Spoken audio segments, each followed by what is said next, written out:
Glen Macnow now joins us from Philadelphia. Glen, welcome. Great to have you with us. Thanks so much. Thank you, Steve. Always my pleasure. Not the greatest day down here, but, we survive these things.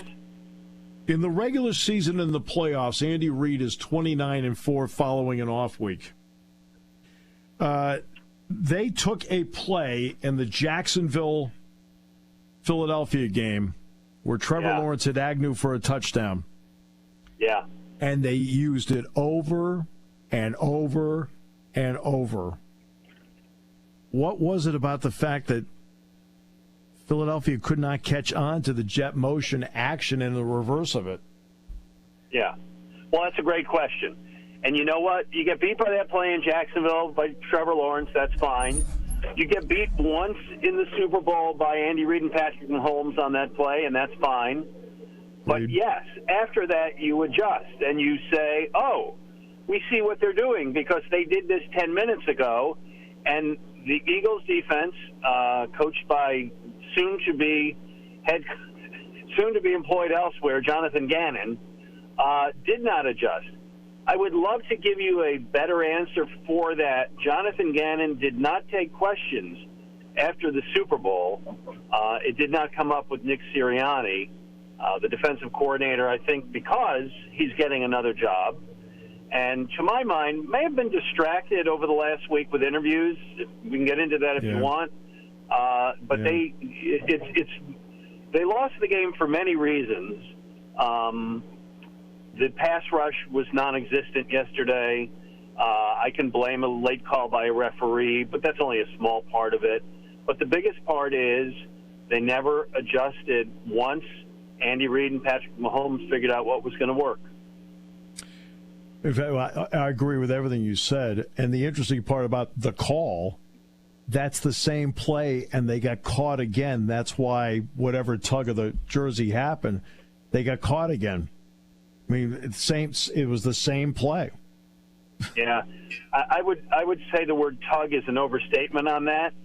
I think about 2 molecules of his hand touched 2 molecules of the jersey, but right. I don't know. They called it, and that's that. Yeah, they did. But then again, Philadelphia, in a sequence where they got a field goal in the third quarter, had to delay a game, had the clock go under 0, and got away with it, which was fine. Yeah. Okay, but it was under 0, and then was forced to call a timeout. And at the end, when they needed the timeout, even with the molecules of jersey, they could have had 45, 50 seconds left if they still had that timeout. And because they used it, they didn't have it. Well, and you know what? And that's really correct. And it was surprising because one of the things that Nick Sirianni has been known for is to not waste timeouts. Exactly. The play call is always in. This is not an issue with this team. They blew exactly 0 timeouts this year because of not getting the play in up until yesterday where they did 2. Yeah. One they took the penalty and one they took the timeout. And the funny thing is we always joked that was a trademark of Andy Reid. But Andy had it all together yesterday. And Nick, listen, first time coaching in the Super Bowl. Maybe got a little, I don't want to say overwhelmed, but, had to adjust to things.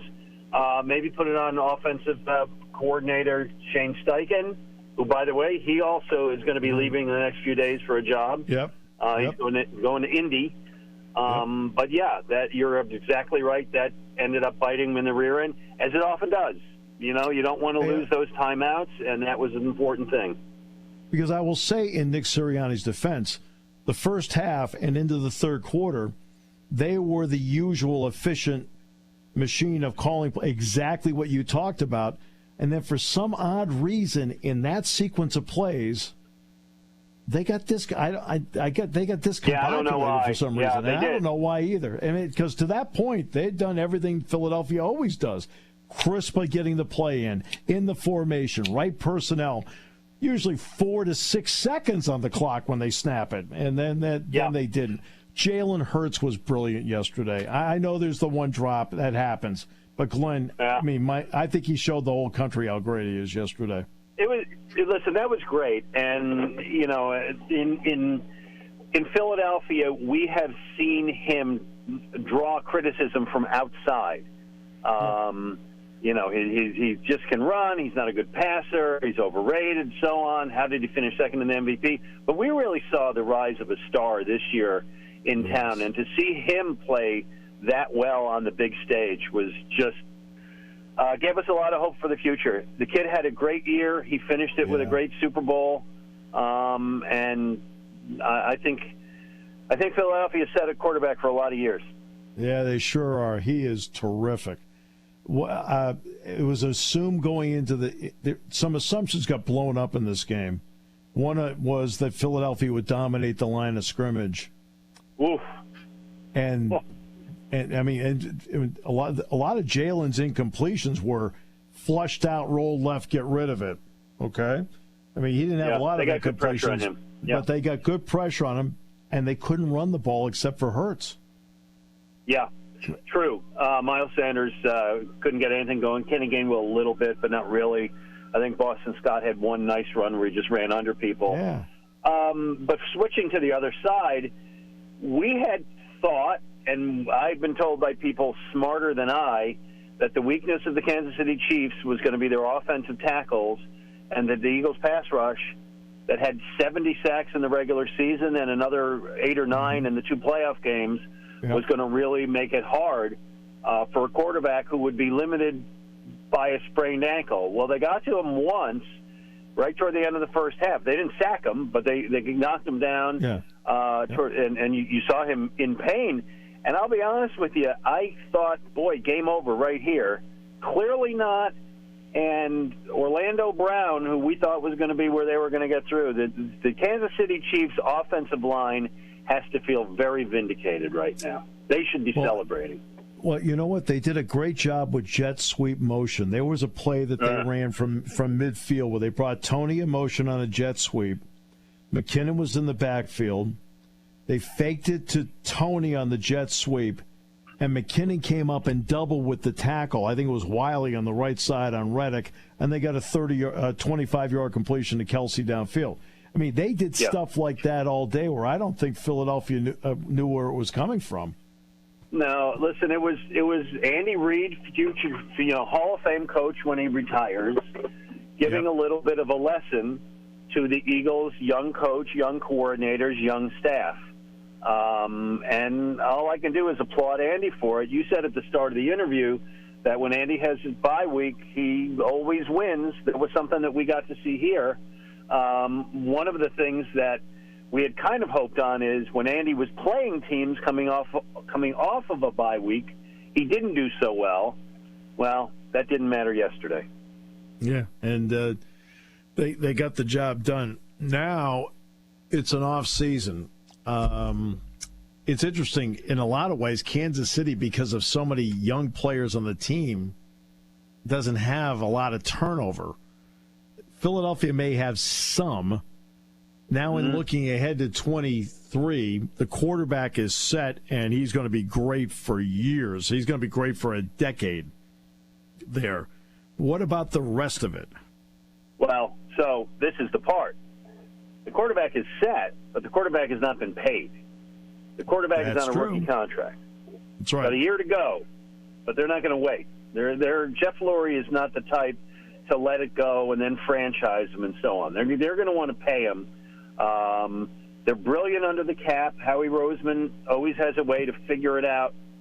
But this guy is going to move from being, I think he's the 29th highest paid starting quarterback in the league, or quarterback in the league, to whatever the going rate is for these young quarterbacks, which is $40 million a year. And so what the Eagles were able to do this year on his rookie contract is going to be more challenging next year, right? They got Chauncey Gardner-Johnson in on a one-year deal. They got James Bradbury in on a one-year deal. They got other players at the end of a contract. T.J. Edwards, the aforementioned Miles Sanders, who I can pretty confidently tell you will be moving on. I agree. It's going to be very difficult for the Eagles. Oh, and by the way, this year they added A.J. Brown and Hassan Reddick on big deals. Right. It's going to be very difficult for them moving ahead to keep a lot of the players who helped bring them there this year. Yeah. Yeah, that's the interesting part because Brown, I think, when they got Brown, it was a 3-year deal, so he's locked in. Brown and Reddick are locked in, but I'm saying they're locked in. They have big deals. Yes, and by having those guys, and by having to pay Hurts, they're not going to have as much money to play with this offseason, and they got a lot of guys who are going to be up for wanting more money and deserving more money. Steichen, in all likelihood, to the Colts. Jonathan Gannon, possibility to Arizona. So that means that Nick will have to pick coordinators. Is this something along the way? Does anybody have any idea if he likes to promote from within or go outside? Well, it's the first time, so that's why I don't know. We'll see. But the belief is that Brian Johnson, who's the quarterback's coach, who's worked with Jalen Hurts, going back to Alabama, is likely to get that promotion. That's just, the Eagles haven't said anything. Nick hasn't said anything, but that's kind of the assumption. The interesting part will be whether Nick lets Brian Johnson call the plays. If you remember, Nick used to call the plays, gave it up because he felt it was distracting him from other responsibilities on the field during the game. Gave it to Shane Steichen. Steichen did a great job with it this year. Yes, he did. I don't know how he feels about Brian Johnson, and I don't know whether Brian Johnson can call plays. Who knows? Yeah. No, it's excellent. I mean, awfully tough day. Yeah. Oh, yeah. Yeah, I mean, awfully tough. Awfully tough for the city. Everybody in Philadelphia thought they were going to win yesterday. Everybody. I know. We can get overconfident, and, it happens in cities, and people talk themselves into stuff. Sure. But everybody was ready to celebrate last night, and at the end of the first half, it certainly looked like that was going to happen. So when the air went out of the tires, it's a pretty dark mood around here.